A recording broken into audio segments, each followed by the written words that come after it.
Thanks for watching and listening to the When Love Leads podcast. You'll be hearing today from some of our special guests as they share with you stories of faith at work.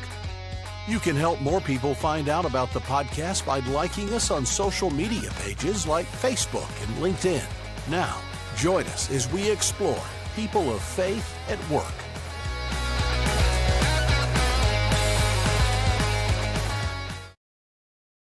Well, welcome back to another episode of the When Love Leads podcast. I'm Bill Marsh, along with our co-host Rick Hasty, and Rick has brought a friend as a guest today. Rick, introduce us. I am super excited to have Bob on the show today. So, Bob, we'll let you introduce yourself. Please fire away. I'm Bob Tiede. Last name is pronounced like the two initials, TD or touchdown. I'm a farm boy from South Dakota. I like to tell people I grew up in the deep South, the southern part of South Dakota. My dad always said those northerners obviously were North Dakotans. My wife and I have been on the staff of Cru, formerly known as Campus Crusade for Christ, now for 54 years. In 79, the national director of Cru at that time played matchmaker and brought Josh McDowell and myself together. And for the next 24 years, I had the privilege of directing the Josh McDowell ministry. Incredible 24 years. The doors to Russia opened. And in the 90s, early 2000s, led 18 major mission trips to Russia, taking 300 to 400 volunteers at a time. Here's a piece of trivia. There are more Josh McDowell books in Russian than there are in English. And people say, how could that be? Well, for the Russian books, we raised the money here, printed them there, and gave them away for free.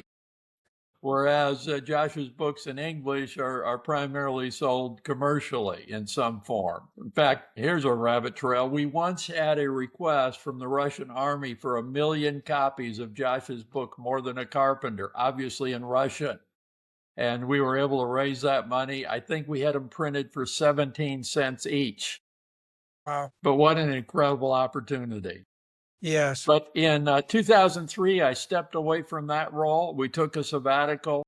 When we came back, Cru brought us 7 opportunities, and the one that resonated that we were called to was leadership development. And so I've been on the U.S. leadership development team since early 2004.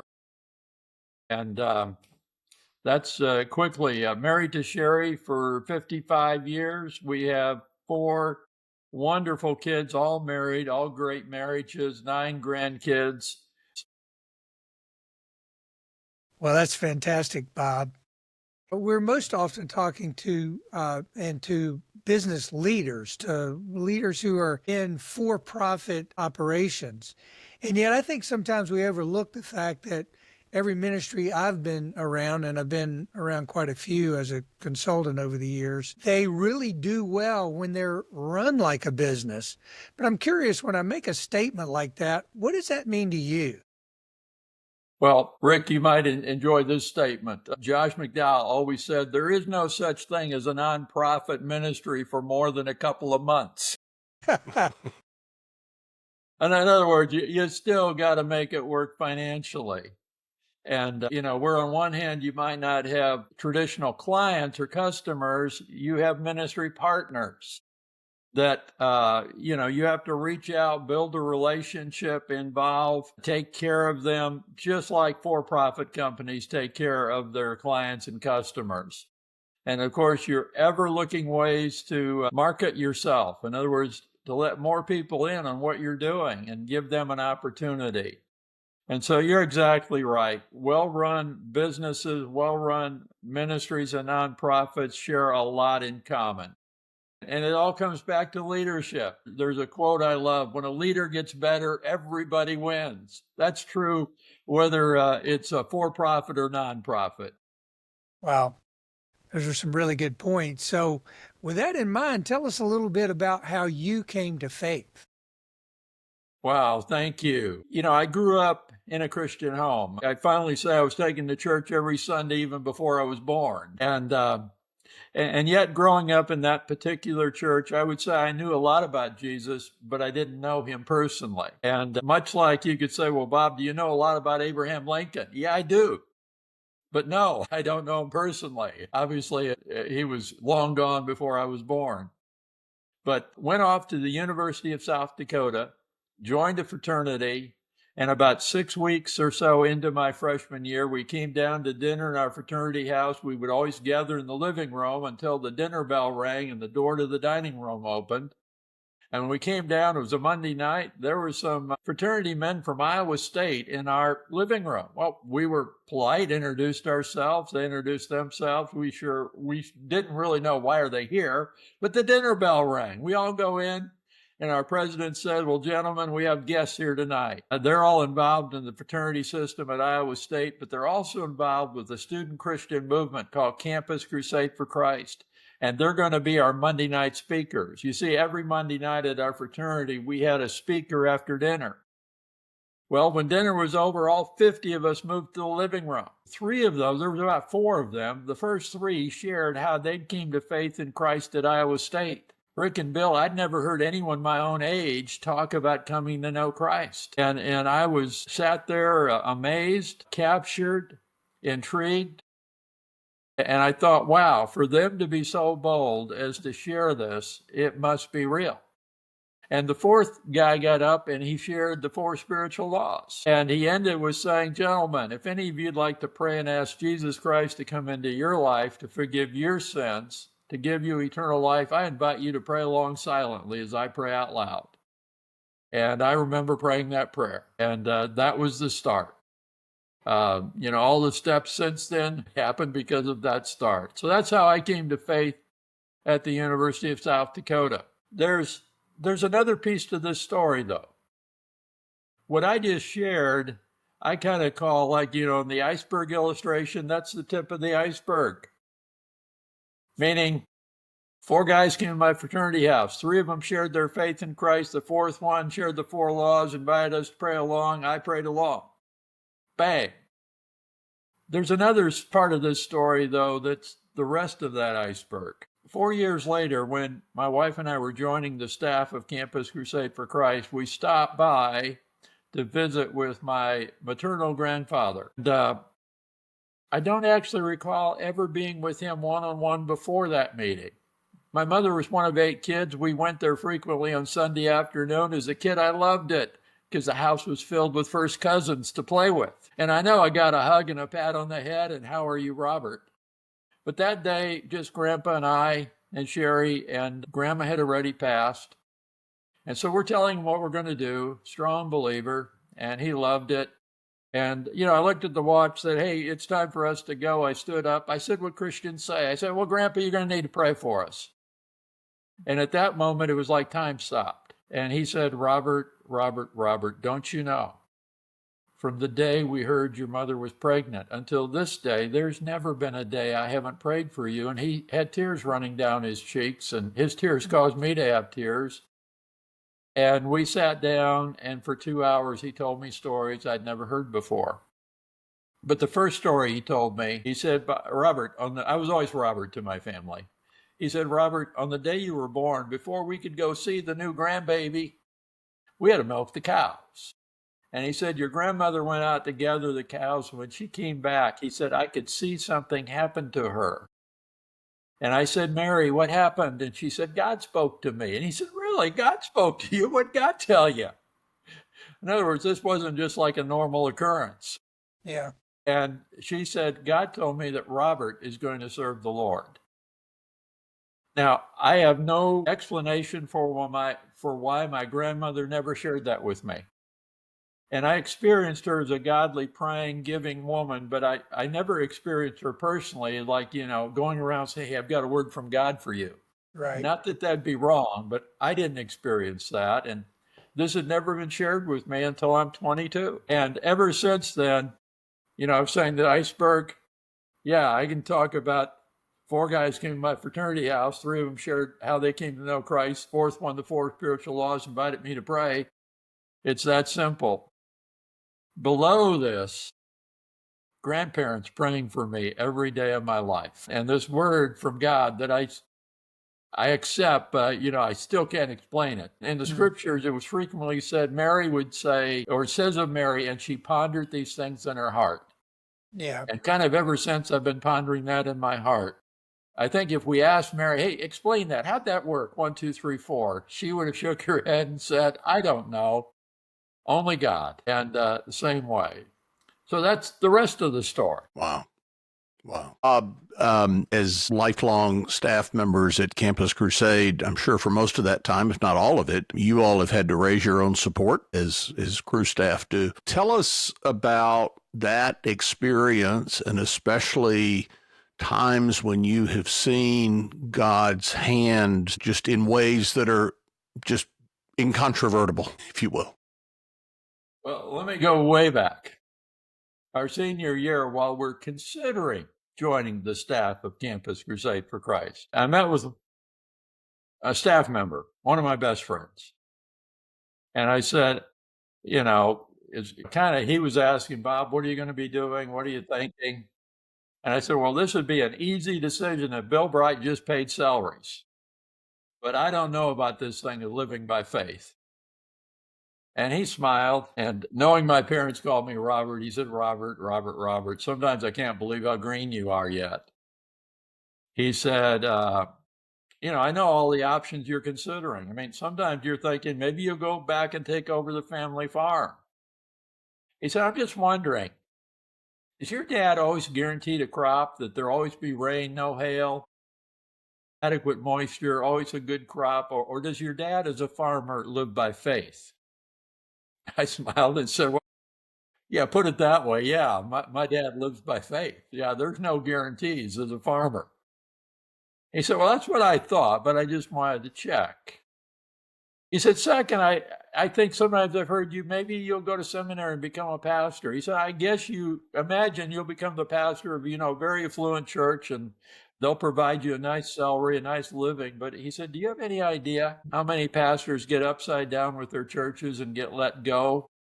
Or how many pastors are in struggling churches where they're wondering Sunday to Sunday, will there be enough money in the offering plate to actually pay me? He said, or do you imagine that pastors have to live by faith? And I smiled again. I said, well, yeah, I put it that way. I guess they live by faith.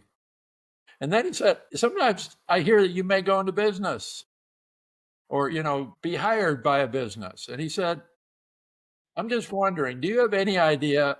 And this, mind you, was 1971. He said, do you have any idea how many Fortune 500 companies that were on the list in 1960 are no longer in business 11 years later? And I said, no, I have no idea. Well, he had the number or percentage. And he said, would you guess that somebody, even when they get a salary, has no assurance that that company actually will succeed and that they'll continue to be paid? He said, might it be that even they have to live by faith? Okay, I get the point.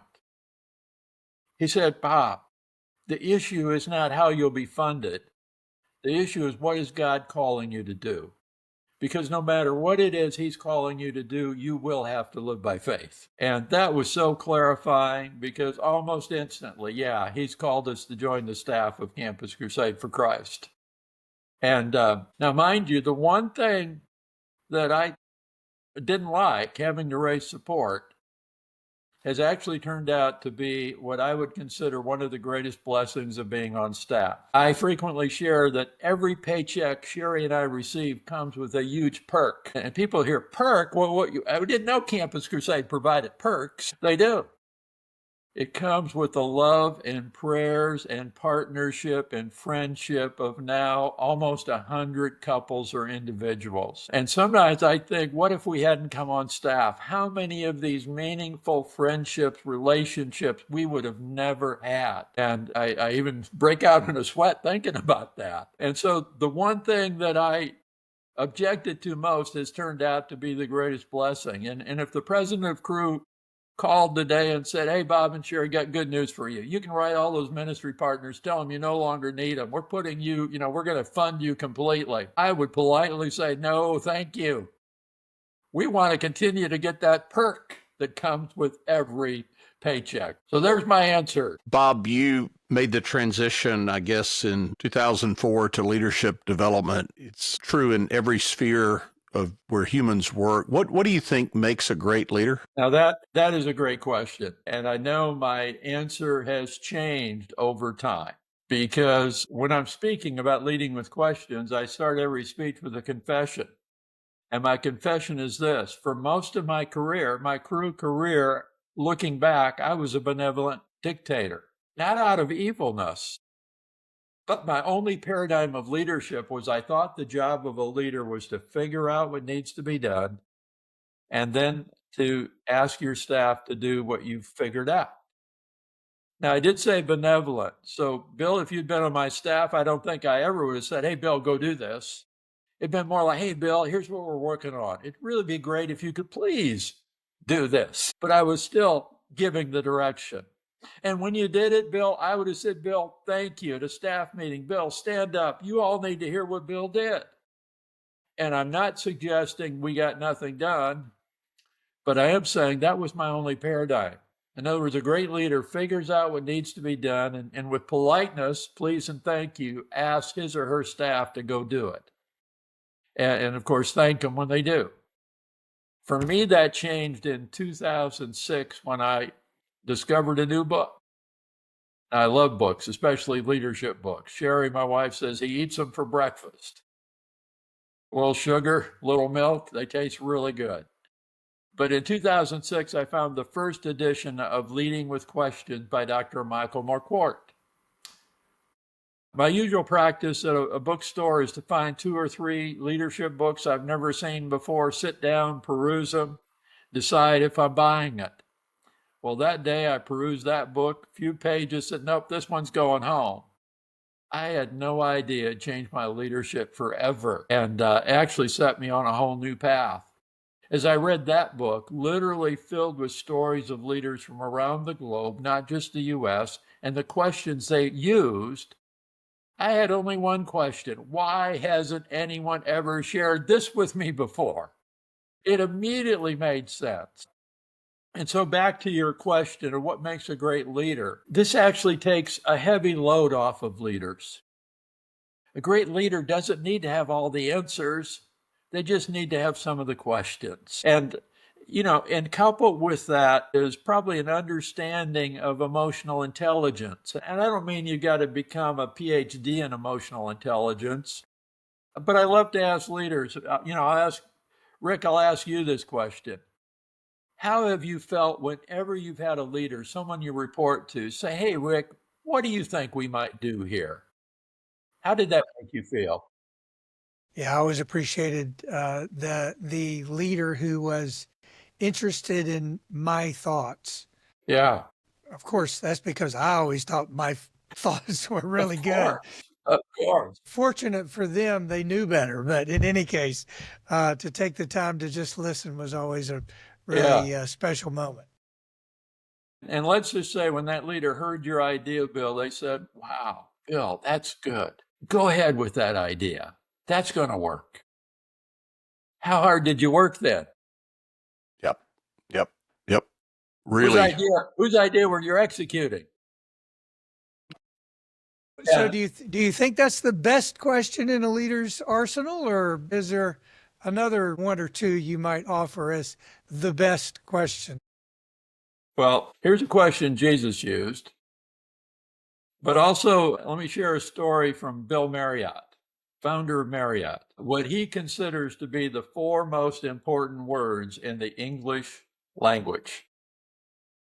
He tells the story, this is long before he founded Marriott. He came home at 22. He's an ensign in the Navy. And the Marriott farm was outside of Washington, D.C., somewhere in Virginia, but not far. And he came home on a Friday night to discover that then President Eisenhower had been invited to the family farm to go pheasant hunting on Saturday morning. Well, Saturday morning turned out to be windy, cold, and raining. And they're sitting at the kitchen table having breakfast and kind of discussing what should we do. And Bill Marriott said, I was standing at the fireplace, and the president got up, came over, and said, Bill, what do you think? I'm 22. I'm in the Navy. Here's the president of the United States. Here's the commander that led the Allied forces in World War II asking me, Bill, what do you think? Well, he answered and said, I think we ought to stay inside. And the president said, good decision. But as he reflected on that later, he realized the brilliance of Eisenhower. How did Eisenhower navigate all the relationships and leading the Allied forces? I mean, he had to navigate Roosevelt, he had to navigate Churchill, he had to navigate de Gaulle, he had to navigate his own generals like Patton, Montgomery, the British. How did he do that? Well, he was always curious. What do you think? Now, Eisenhower didn't promise he'd do everything that anybody thought, but they felt respected because they were asked prior to Eisenhower making the decision. And research shows, this is fascinating to me, that if we're asked to give input on a decision that's going to affect us prior to the decision being made, the leader actually can make a decision opposite of our input, and we're very likely to still support it because we felt respected in being asked. Yeah. So for me, the four most important words, the best question is, what do you think? And then, hold on, followed by three more questions, and you'll have these memorized instantly. So first of all, you would add a topic. What's the issue on the table? Hey, what do you think, Bill, we ought to do about? And, when we're asked to give our opinion, we do something instinctively. We roll out a safe answer. We're testing the waters. And so, Bill, if I ask you, hey, what do you think about? And you roll out that first answer, and I say, well, Bill, that's stupid. Everyone knows that. You're sorry you answered. I'm not going to get a thing more. In fact, next time I ask, I'll probably get nothing. But when I say, that's good, what else? You relax. Wow, Bob, whether it's a colleague, a staff member, or your boss, wow, Bob appreciates what I'm sharing. You relax and you give me more. And when you answer, I've learned even then, I don't just move on. I'm likely to grab a pen and say, Bill, I've got to take notes. This is pure gold. Please continue. What else? And you actually get to their gold nugget with the third and fourth question. And, this is not original with me. I've heard, everybody on planet Earth wants to be seen and heard. As a leader, be far more interested than trying to be interesting. And a leader who does that, first of all, when they're asking their staff, hey, what do you think? They're hearing ideas that may be better than anything they thought. In fact, the more of your staff you ask, the higher the probability that you might hear an idea better. But you're still the leader. You still can decide. But second, even if you'd say, that idea Rick has, I kind of like mine better. But because I have some emotional intelligence, if I say, Rick, go for it, because it's his idea, he's going to put in 200% effort because he's executing on his idea. Whereas if I say, no, Rick, let's not do that. Here's what I want you to do. It doesn't quite have Rick's same heart in executing because it's my idea, not his. And obviously there's an art to all of that. But when you understand, the more times you ask, you hear better ideas, and then a willingness to let them execute on their ideas. And again, there's times, Rick, you could share an idea and I could think that'll never work.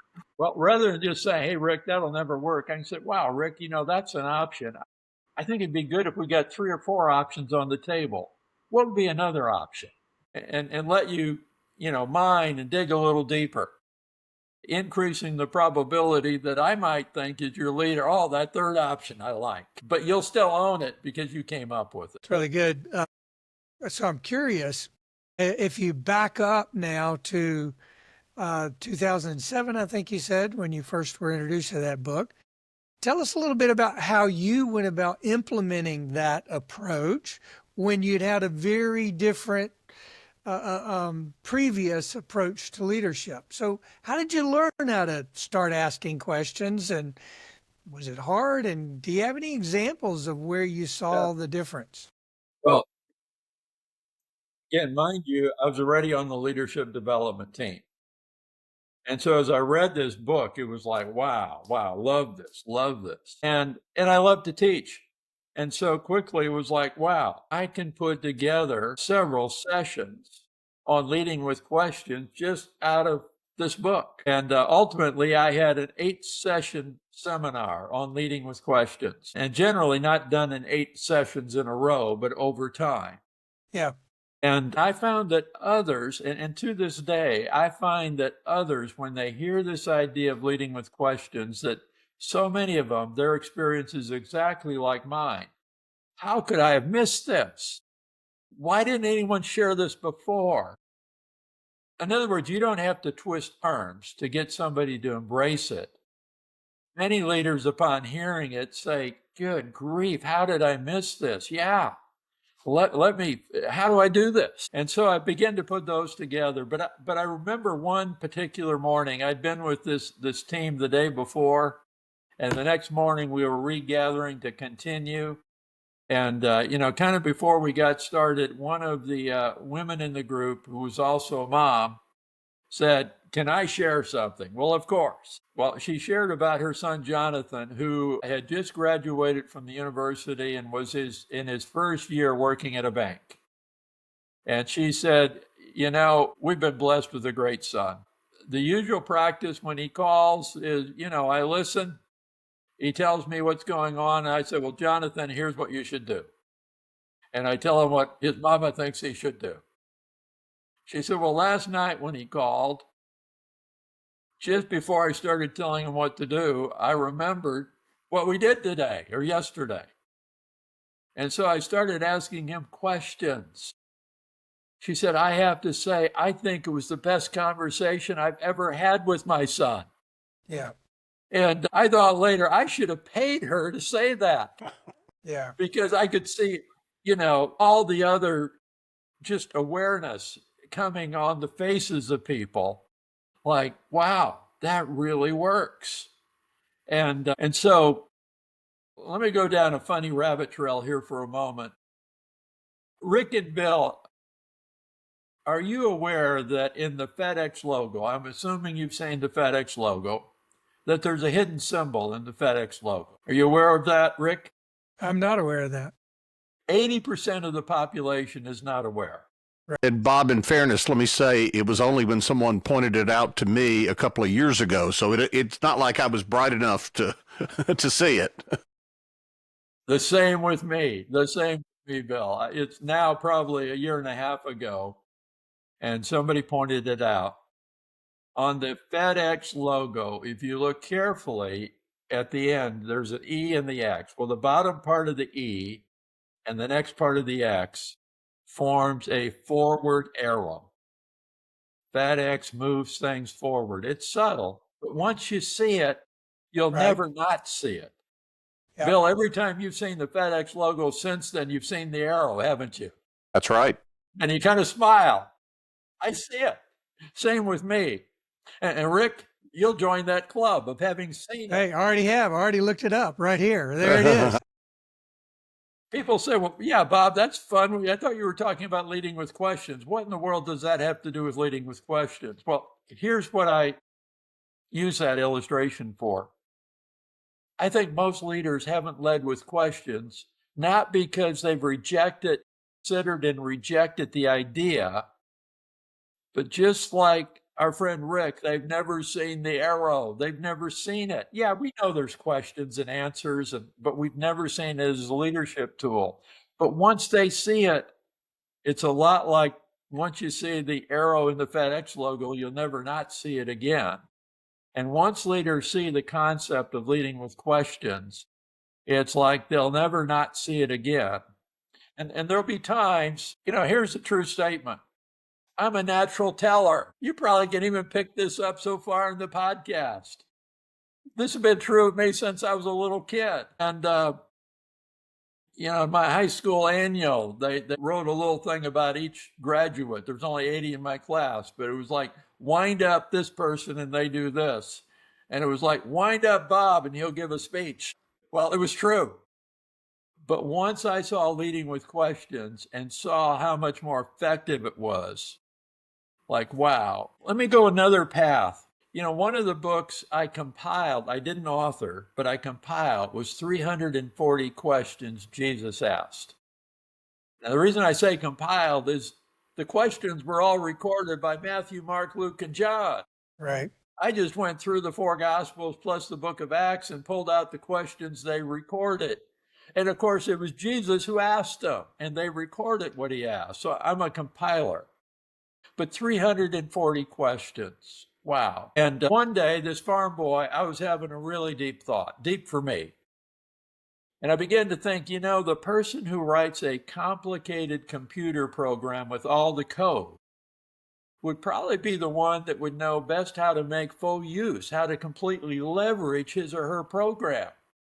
You and I might use the program, and we might only be using 30% of its capacity. If we sat with the programmer, he or she would point out all the things they put in there, and we would say, wow, I didn't know that. Where am I going with that? In the Gospel of John, in the first chapter, it says that all things created were created by him, meaning Jesus. In other words, he created you and I and every person on planet Earth, and he created our wiring, how we respond to things, how we function, all of that to the nth degree. And the deep thought was, might he be leveraging how he designed us and how he communicated? Well, once you have that question, it's like, well, duh, of course. And what were the two pillars of Jesus's communication? Stories and questions. And I began to think, isn't it fascinating when we hear a great story, without writing it down, without saying, I need to write this down and memorize it so I could share it with somebody. No, stories are just sticky. We hear a great story and it's right here. We could repeat it the next day, the next week, sometimes years later. Well, do you think Jesus knew when he shared the story of the Good Samaritan that his audience would go home remembering the story? Like, duh, of course. Or the prodigal son. And then 340 questions. Now, Rick and Bill, I'm guessing you, like me, ask a lot of questions because you don't know the answer. That's why we ask. Which way to the men's room? How do I get to that restaurant? I realize we have navigation today, but, what restaurant ought I to go to in your town that's really good? And, we ask questions to find out the answer. And again, perfectly valid. Jesus never asked a question because he didn't know the answer. So why did he ask? Did Jesus want to see lives changed? Well, of course. But did he know, because of how he'd wired us, that if he asked us a question that we then answered, that our answer to his question had a greater probability of changing us than if he said, let me tell you? Like, yeah. And so he asked questions. And, I sometimes say, now I realize it says in the scriptures that all things that were needed were recorded for us. So we have everything there we need. But there's so many places. I wish Paul Harvey was around to tell us the rest of the story, just to tell us a little bit more about that interchange. The story of the Good Samaritan was shared in a context where a Jewish leader had asked what we need to do, and he told the story of the Good Samaritan. And then Jesus asked what appears to be a really simple question. So who was the neighbor to this man who fell among the thieves? And I always say, now, I haven't gotten that right. But in the context, well, I when I speak, sometimes I say, how many of you grew up in homes where your parents and grandparents hated Samaritans? Well, none of us. But the Jewish audience that Jesus was speaking to that day, they grew up in homes where their parents and grandparents and other relatives and friends hated the Samaritans. So Jesus tells this story, and who's the hero of the story? The Samaritan. Now, it's interesting that when Jesus asked who then was a neighbor, that Jewish leader took quite a while before he answered. And when he answered, he did not use the word Samaritan. He said the one who showed mercy. But there's another time where I'd love to know, tell me what happened because of that interchange in the days and weeks and months to come. Might have that Jewish leader been part of those who on Pentecost trusted Christ and became a Christian? We don't know. Wouldn't you love to know the rest of the story on some of these interchanges that Jesus had with people and how that interchange changed their life? This is very exciting. And I think how many books have you written now, Bob? 6, And the seventh one is about to be released in about a month. But, let me tell you about the seventh book. Okay. And what's the title going to be? Do you know yet? Yes, Success Unlocked. Excellent. Now, actually, it was an easy book. We launched my blog 13 years ago, leadingwithquestions.com. And I shared this story. When I launched, I decided to post twice a week, Mondays and Thursday mornings. And 8 weeks later, 16 posts into this experience, I had a crisis. I was out of content. I'd shared everything I knew.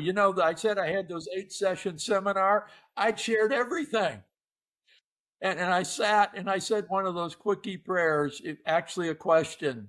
We probably all prayed this from time to time. My question was, Lord, what do I do now? And almost instantly, the thought came to me, do some Google search. See if anyone else is blogged in this niche of leading with questions. Well, that morning, doing some Google research, I quickly identified 5 posts written by others that I thought were good. I figured out the email address of the blogger and sent off 5 emails sharing that I found their post, loved it. I have this blog, leadingwithquestions.com. Might I have your permission to repost your post as a guest post on my blog?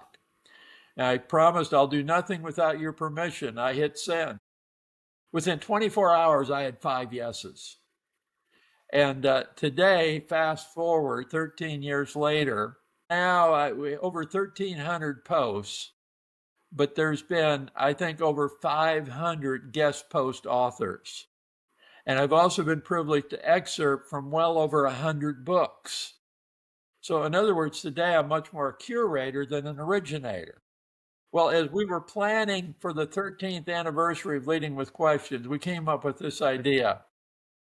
What if we compiled a book of the most popular posts from the last 13 years? We had the statistics on, which were the most popular. Right. And so we identified them, and then we went back to the authors, the guest post authors or book authors that we excerpt, to ask their permission to put their post into this book. And so this book is a compilation of the most popular posts from the last 13 years. And I smile to say, and a couple of them turned out to be mine. In other words, I made the top most popular too with a few posts, but that's what the book is. And I'm excited about it because those who read it will be learning, again, just like if I'd authored everything, the knowledge on leading with questions would be minimal. The fact of being a curator has allowed all of us to learn from brilliant leaders around the world.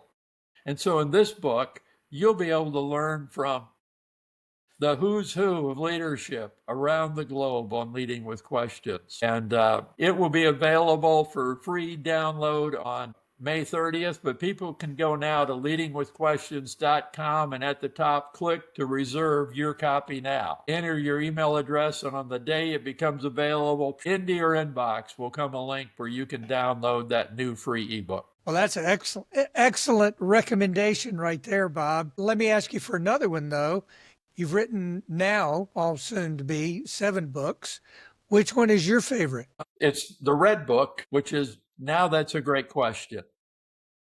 And that's my favorite. It's done so well. It's a free ebook. I don't sell it, but its popularity continues to grow.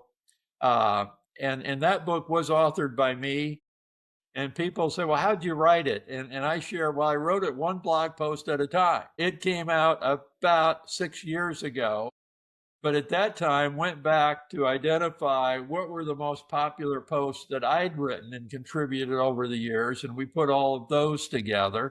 30 chapters, there's actually 30 different concepts in that book on how to lead with questions. And so many of them are so simple. I'll just share one of the many. And it is how to improve a meeting agenda. Well, a typical meeting agenda just has a list of items we're going to talk about. 1, 2, 3, 4, 5. Let's just say one of those items is national conference. Now, if you were participating in that, you weren't the leader, but you're sent that agenda, and you see national conference, do you know for sure what the leader wants to have discussed about the national conference? You could guess. Should we have one? Where should we have it? Who should we invite to speak? But you're guessing. But here's how you make every meeting agenda so much more effective. Now you may brainstorm if you're the leader and say, we want to talk about this, this, this, and this, but don't send that out. Turn every one of those items into the question you want answered. So same meeting agenda, but let's just say the leader on national conference had said, how do we increase our attendance at the national conference? Now do you know what needs to be discussed? Now, even in preparing for the meeting, thinking about the meeting, can you begin to come up with ideas that you might want to contribute in that meeting? Well, of course. So that's just one of the 30 chapters, sharing such a simple concept of turn your meeting agenda items into the questions you want answered. And I say, if you can't turn it into a question, maybe it doesn't need to be on the agenda. That's a very good point. And by the way, one of the most critical things any leader can do is improve their regular meetings. And again, that was called the Red Book. Well, each one of my books has a different color to it, but the title is Now That's a Great Question. And again, anybody listening, if you'll just go to leadingwithquestions.com, run those words together. At the top, you're going to see the word books. Click on that. And that will give you access to all of my books. And also they're available, not every one of them, but I have books available in 7 languages. So if you or your colleague or, a friend, even if they're fluent in English, but their first language is other than English, everybody loves to read in, you might say their mother tongue. And sure. So you can share that with them. Even if they're fluent in English, they will appreciate knowing that. Wow. Well, I'll just slip one of my own stories in here, Bob, and just to validate your approach. One of the best leaders I've ever known and enjoyed knowing now for 20 some years. I was a consultant to his company, but met with him pretty regularly, particularly as I kind of took the place of one of his executives as they were doing a search. And my regular meetings with him always ended with a question, and it just, I would say, changed my point of view for the rest of my life, which was the question he always ended with was, what can I do for you? And it took me several meetings with him to, number one, I actually realize that he meant it. And then secondly, to realize that might be the most powerful question any leader could ask. And of course, you've listed off plenty of good ones too, but I couldn't help but be reminded of that question, and it's one I've adopted universally since then. Rick, that's a powerful question. Servant leader and heart. Like you said, he wasn't just asking, he meant it. Right. And for a leader who will ask and follow through on that, his or her staff will end up wanting to do anything they can come alongside. In other words, you've got a collegial teamwork. They're experiencing love on that team, even if they don't call it love. That's completely right. Wow, what a great opportunity to hang out with a great leader and leader of leaders. How fun, Bob, to get to know you a bit. Bill, I don't know about you, but I'm pretty sure that we could go on for a few more hours here. I've got 5 or 6 questions for our next session together. Great. And we'd like to do that. I'd love to do it. Yeah. Yep. Excellent. Well, thanks, Bob, for being with us today. And as I say, I've already got the list for next time. Lots of fodder for thinking and pondering and whatnot. And so thank you so much for your time today. Again, Bill and Rick, love you guys. Appreciate this time. You're great hosts. This has been fun.